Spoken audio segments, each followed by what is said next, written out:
আসসালামু আলাইকুম। আশা করি আপনারা সবাই ভালো আছেন। আজ আমি দেখাবো নারকেলের ভর্তা।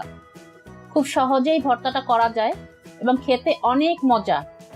তাহলে চলুন দেখে নিই কিভাবে করতে হবে এই নারকেলের ভর্তা। 1 টেবিল চামচ সয়াবিন তেল দিয়ে দিচ্ছি। তেলটা একটু গরম হোক। এরপর দিয়ে দিব পেঁয়াজ কুচি।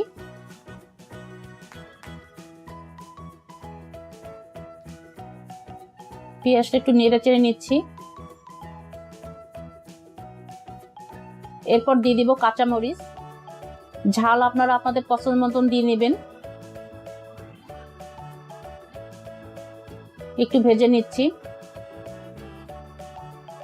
এরপর দিয়ে দিব এর মধ্যে লবণ। আমি 1 চা চামচ লবণ দিয়ে দিচ্ছি।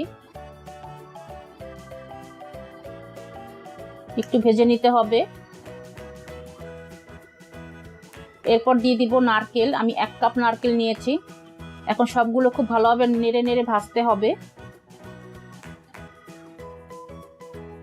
খুব ঘন ঘন নাড়তে হবে, তা না হলে পুড়ে যেতে পারে। আপনারা চাইলে শুকনো মরিচ দিয়েও নারকেল ভর্তাটা করে নিতে পারেন, কিন্তু কাঁচা মরিচ দিয়ে করলে অন্যরকম একটা মজা লাগে। খুব ঘন ঘন নাড়তে হবে। বেশি লাল করে ভাজা যাবে না নারকেলটা। আমার ভাজা হয়ে গেছে। আমি এখন এটাকে নামিয়ে ঠান্ডা করে নিব। আমি শিলপাটায় বেটে নিচ্ছি। আপনারা চাইলে ব্লেন্ডারও ব্লেন্ড করে নিতে পারেন। এই যে হয়ে গেল নারকেল ভর্তা।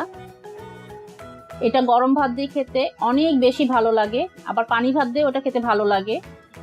আপনারা বাসায় যখন বানিয়ে খাবেন তখন হয়তো একবার হলেও বলবেন আসলেই অনেক মজার নারকেল ভর্তাটা। তাই বাসায় একবার বানিয়ে খাবেন। সবাই ভালো থাকবেন আর আমার জন্য দোয়া করবেন। আল্লাহ হাফেজ।